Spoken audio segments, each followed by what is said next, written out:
नमस्कार। प्रादेशिक समाचार के साथ मैं पूनम करकेट्टा। पहले मुख्य समाचार। झारखंड विधानसभा चुनाव के दूसरे चरण के लिए आज से नामांकन प्रक्रिया शुरू। 38 सीटों के लिए 20 नवंबर को होगा मतदान। झारखंड इंडिया ब्लॉक में सीट बंटवारे पर अंतिम तस्वीर साफ होने का इंतजार। झामुमो आज जारी कर सकता है उम्मीदवारों की पहली सूची।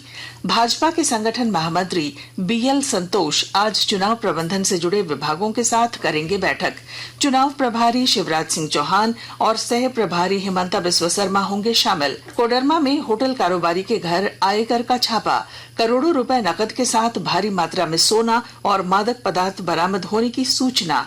और बंगाल की खाड़ी में बने निम्न दबाव और चक्रवात दाना का झारखंड में भी होगा असर। मौसम विभाग ने कल से अगले 3 दिनों तक बारिश और वज्रपात को लेकर किया अलर्ट। और अब समाचार विस्तार से। झारखंड में होने वाले विधानसभा चुनाव के दूसरे चरण की अधिसूचना आज जारी हो गई है। इस चरण में कुल 38 सीटों पर 20 नवंबर को मतदान होगा। नामांकन भरने की आखिरी तारीख 29 अक्टूबर है। उम्मीदवार सुबह 11 बजे से दोपहर 3 बजे तक नामांकन दाखिल कर सकते हैं। नामांकन पत्रों की जांच 30 अक्टूबर को की जाएगी। उम्मीदवार 1 नवंबर तक नामांकन वापस ले सकते हैं।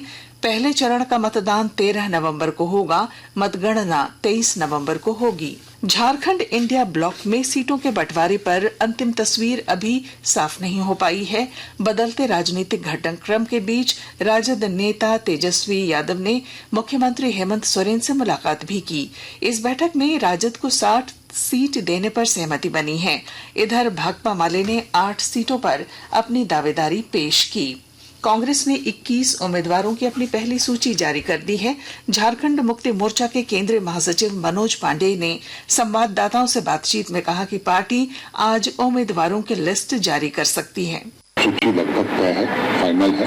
क्या 2 सीट तक कुछ बीच था, मुझे लगता है कल देर रात वो भी तय हो गया होगा। और सभी पार्टी की अपनी अपनी रणनीति होती है, समय पर सब कुछ हो जाएगा और हम उम्मीद करते हैं आज ही सूची जारी हो सकती। तो ये कोई बहुत बड़ा इश्यू नहीं है। झारखंड कांग्रेस के प्रभारी गुलाम अहमद मीर ने कहा है कि आज दोपहर तक झारखंड इंडिया ब्लॉक में सीटों की पूरी तस्वीर स्पष्ट हो जाएगी। उन्होंने कहा कि पूरी उम्मीद है कि झारखंड में गठबंधन पिछली बार की अपेक्षा ज्यादा अच्छा प्रदर्शन करेगा। पिछली बार हम 3 ही पार्टनर थे, जेएमएम, कांग्रेस और आरजेडी के। हमारे झारखंड में एक और पार्ट इसमें अलायंस में आया है जो सीपीआईएम है। तो इसलिए पहले हमने कह दिया था कि 70 सीटों का ऑलमोस्ट क्लियरेंस दिया था। 11 सीटें जो 3 दिन पहले हमारी अंदर से, उसमें भी 11 में से 7-8 सीटें मेरिट के आधार पर कौन सीट किधर जानी वो गई है। 2 या 3 सीटें हैं जिन पर हर एक की अपनी क्लेम है। दोपहर तक हम आपको क्लियर कट पिक्चर देंगे कि कौन पार्टी को कितना फिगर मिल रहा है और पूरी उम्मीद है कि हम पहले से बेहतर रिजल्ट अलायंस लेकर आएगा। केंद्रीय मंत्री चिराग पासवान ने दावा किया है कि विपक्ष जिस तरह से हरियाणा में हारा, उससे बड़ी हार झारखंड में होगी। पटना में संवाददाताओं से बातचीत में उन्होंने कहा कि इंडी गठबंधन तथाकथित एक बड़ी हार की ओर अग्रसर हो रहा है और झारखंड में एनडीए मजबूत सरकार बनाने जा रही है।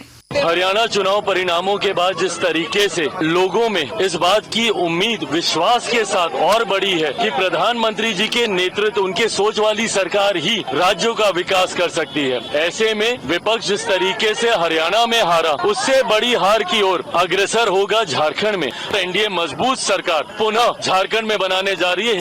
डॉक्टर लुइस मरांडी और कुणाल सारंगी समेत कई भाजपा नेताओं के झारखंड मुक्ति मोर्चा में शामिल होने पर झारखंड भाजपा ने प्रतिक्रिया व्यक्त की है। प्रदेश प्रवक्ता प्रतुल शाहदेव ने कहा कि कैडर आधारित पार्टी में लोगों का आना जाना लगा रहता है। अंतिम सिपाही कैडर ही होता है। उन्होंने कहा कि उम्मीदवार सीईसी तय करते हैं, बाकी लड़ाई कार्यकर्ता लड़ते हैं। रिजेक्टेड और जो रिजेक्टेड लोग हैं वो ज्वाइन कर रहे हैं बीजेपी में, जिन्हें टिकट का मौका नहीं मिला। तो ये प्रतिधन लोग अगर दूसरी पार्टी में जा रहे हैं तो जाहिर तौर पर इनके लिए खुद का विधायक बनना ज्यादा महत्वपूर्ण है। इस राज्य का विकास बीजेपी कर सकती है, ये बात ये भूल गए हैं। तो कैडर बेस्ड पार्टी में लोगों का आना जाना लगा रहता है। अंततः जो अंतिम रन और योद्धा होता है वो कैडर होता है, जो बूथ से लेकर पूरे बड़े स्तर तक चुनाव को लड़ता है। चेहरे तो सिर्फ केंद्रीय समिति तय करती है, बाकी सवाल जो युद्ध है वो तो कार्यकर्ता करता है और हमारे कार्यकर्ता आज भी इंटैक्ट है। आकाशवाणी के ताजा तरीन समाचारों के लिए आप हमारी वेबसाइट news.air.gov.in पर लॉग ऑन कर सकते हैं। ताजा समाचार x handle @AIR News Alerts और Facebook page all India radio news पर भी उपलब्ध है। आप प्रादेशिक समाचार एकांश के एक्स हैंडल @AIR News_रांची और फेसबुक, इंस्टाग्राम पेज तथा YouTube channel AIR News Ranchi पर भी हमारे बुलेटिन सुन सकते हैं। प्रादेशिक समाचार आप आकाशवाणी रांची से सुन रहे हैं। भाजपा के राष्ट्रीय संगठन महामंत्री BL संतोष आज रांची में प्रदेश भाजपा कार्यालय में चुनाव प्रबंधन से जुड़े विभागों के साथ बैठक करेंगे। इसमें चुनाव प्रभारी शिवराज सिंह चौहान और सह प्रभारी हिमंता बिस्वा शर्मा भी शामिल होंगे। 13 नवंबर को विधानसभा चुनाव के पहले चरण में गुमला जिले की 3 विधानसभा सीटों के लिए मतदान होना है। इन क्षेत्रों में मतदान प्रतिशत बढ़ाने को लेकर लोगों को जागरूक किया जा रहा है। विस्तृत ब्यौरा दे रहे हैं हमारे संवाददाता। विधानसभा चुनाव 2024 के तहत आगामी 13 नवंबर को प्रथम चरण में गुमला जिले के 3 विधानसभा सीटों के लिए मतदान होना है। इन तीनों विधानसभा सीटों में मतदान का प्रतिशत को बढ़ाने के उद्देश्य से जिला निर्वाचन पदाधिकारी सह उपायुक्त के मार्गदर्शन पर जिला स्वीप कोषांग एवं प्रभारी पदाधिकारियों द्वारा 50% से कम मतदान प्रतिशत वाले मतदान केंद्रों का नियमित रूप से दौरा कर आसपास के नागरिकों से मिलकर उन्हें मतदान के प्रति जागरूक करने का कार्य किया जा रहा है। जिला निर्वाचन अधिकारी सह उपायुक्त ने जिला के नागरिकों से अपील की है कि सभी मतदाता अपने अधिकारों का अवश्य प्रयोग करें। आपका अधिकार आपके क्षेत्र के विकास के लिए एक महत्वपूर्ण भूमिका निभाएगा। नरेश कुमार, आकाशवाणी समाचार, गुमला। निष्पक्ष चुनाव को लेकर कोडरमा पुलिस ने बड़ी कार्रवाई की है। कोडरमा थाना क्षेत्र की लरियाडीह पंचायत में एक होटल व्यवसायी के घर पर देर रात से छापेमारी जारी है।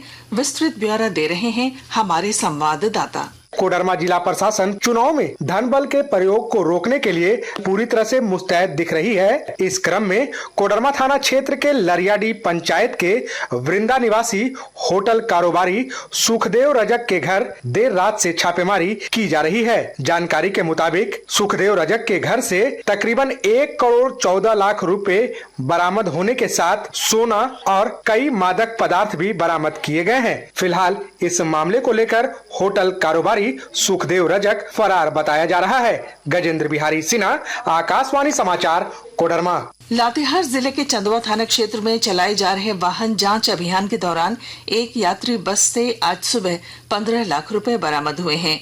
पुलिस पूरे मामले की छानबीन कर रही है। मामले की सूचना आयकर विभाग को दी गई है। इधर हजारीबाग की पेलावल ओपी पुलिस ने ब्राउन शुगर और अफीम के साथ 3 तस्करों को गिरफ्तार किया है।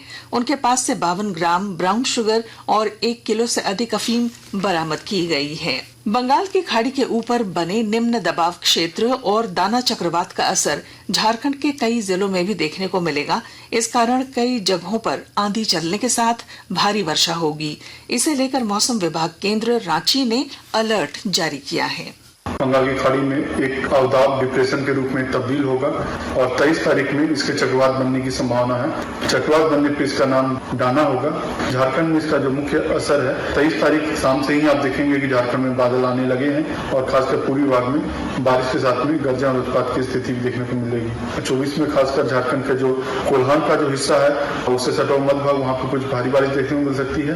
और 25 तारीख में इसका दायरा बढ़ेगा पूरे दक्षिणी झारखंड के साथ साथ में जो मध्य का भाग है जिसमें रांची, रामगढ़, लोहरदगा, यहाँ तक में इसका असर आपको देखने को मिलेगा। यहाँ तक में कुछ जगहों पे भारी बारिश देखने को मिल सकती है। तो इसको देखते हुए झारखंड वासियों से हम लोग उम्मीद करते हैं कि वो सावधानी बरतेंगे, गर्जन वज्रपात के समय बाहर न जाए। जब भारी बारिश हो रही है तो उस समय भी बाहर जाने से थोड़ा सा बचे। और अब अंत में मुख्य समाचार। झारखंड विधानसभा चुनाव के दूसरे चरण के लिए आज से नामांकन प्रक्रिया शुरू। 38 सीटों के लिए 20 नवंबर को होगा मतदान। झारखंड इंडिया ब्लॉक में सीट बंटवारे पर अंतिम तस्वीर साफ होने का इंतजार। झामुमो आज जारी कर सकता है उम्मीदवारों की पहली सूची। भाजपा के संगठन महामंत्री BL संतोष आज चुनाव प्रबंधन से जुड़े विभागों के साथ करेंगे बैठक। चुनाव प्रभारी शिवराज सिंह चौहान और सह प्रभारी हिमंता बिस्वा शर्मा होंगे शामिल। कोडरमा में होटल कारोबारी के घर पर आयकर का छापा, करोड़ों रुपए नकद के साथ भारी मात्रा में सोना और मादक पदार्थ बरामद होने की सूचना। और बंगाल की खाड़ी में बने निम्न दबाव और चक्रवात दाना का झारखंड में भी होगा असर। मौसम विभाग ने कल से अगले 3 दिनों तक बारिश और वज्रपात को लेकर किया अलर्ट। और इसके साथ ही आकाशवाणी रांची से प्रादेशिक समाचार का ये बुलेटिन समाप्त हुआ। नमस्कार।